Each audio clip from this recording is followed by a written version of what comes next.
Well, our 19 News series, 400 Years, the Vestiges of Slavery in Cleveland, continues. Tonight's focus is education. Yeah, most teachers across the country don't match the changing demographics of their student populations. Diversity at the top and in the classroom are huge factors in the performance of African American students. 19 News reporter Sara Goldenberg went to Shaker Heights to see how they're taking on the achievement gap.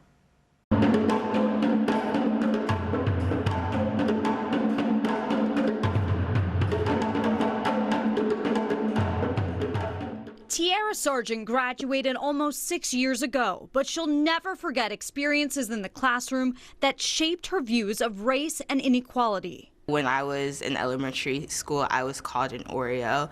I was in high school, I was one of the only black students in my AP or IB classes. Tiara went to Shaker Heights Schools, a diverse community with a proud history of integration and acceptance. But she says they can do better. So being that student, I wanted to help or come back and help and support other minority students. And also she's now an advisor for SCORE, the student group on race relations, with about 300 students of all backgrounds. So these students are able to take the conversations that we're having to the dinner table and talk to their parents about that. And their parents might have a light bulb that goes off, and they might do something in their communities. Students like Isaac Weiss meet every week and talk to students in 4th grade and up throughout the school year. I think what's opened my eyes the most is the way in which people can change. I think there's a stigma that everybody is very solid in their views. The achievement gap and how to overcome it is a focus of their discussion. So I think that when classes become racially segregated, honestly, I think that we lose that key part of diversity, which is the integration. ProPublica found Black and Hispanic students across the country are less likely to be in gifted programs and AP courses than white students. Some students need that extra push to succeed from their teachers, and studies show many aren't getting it.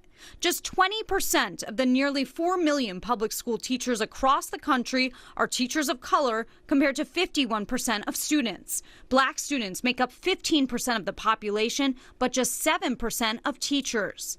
Black principals are more likely to hire and retain black teachers, but just 10% of public school principals are black. So why does representation matter? A recent report found teachers of color help close achievement gaps, and they're positively perceived by students of all races. Teachers of color boost test scores, improve graduation rates, and encourage students of color to consider college at higher rates.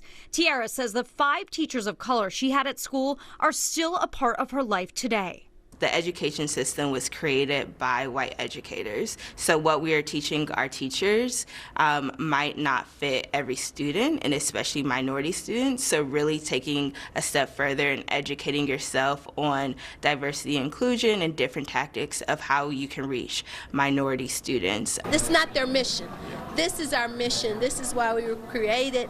This is why we're still needed today. Cynthia Warwick, president of Stillman College in Alabama, in Ohio, recruiting students, spoke about the importance of historically black colleges and universities, or HBCUs. We give students the nurturing environment, the small, caring environment.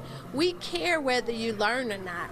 Tiara experienced this firsthand as a graduate of Hampton University, an HBCU. You just feel like someone cares about you and you can really talk to. Like, there's one barrier that's removed from that relationship. David Glassner, the new superintendent of Shaker Heights Schools, wants to change the issues in his district. We want to make sure that once we hire candidates that they also want to stay in Shaker, especially candidates of color, teacher candidates of color, administrators, and other staff and faculty. They're focusing on recruitment and retention. Glassner says they've seen some gains. They've also tried to reach students in other ways. We want to make sure that our curriculum is diverse and it represents opportunities for students to see themselves and to understand their potential in our society. The district's new educational equity policy focuses on black student excellence. They're hosting community workshops and meetings on race and education, and all teachers are training on racism. We have to bring our community along with this work and with these conversations. It's why engagement of our community is so important. Isaac is graduating this year. He wants to be a teacher who passes on what he learned from SCORE. I think for a teacher to be able to start the conversation and to create that safe space and to express to students that it's okay to have these tough conversations. And Tiara has this hope for the future of Black students' education. That educators are not colorblind to students, however, that we are able to see that every student has something excellent within them and that we push them to excel to their greatest potential and level. You can learn more about educational equity at Shaker Heights schools on Cleveland19.com. In our next report, former educator Jane Elliott and her anti-racism exercise that draws its share of criticism and death threats. Good for Shaker, recognizing that there's an issue and addressing it, being proactive with it. I think that says a lot. Education is the path forward, and it should be a path walked by everybody. Key to success. Yep.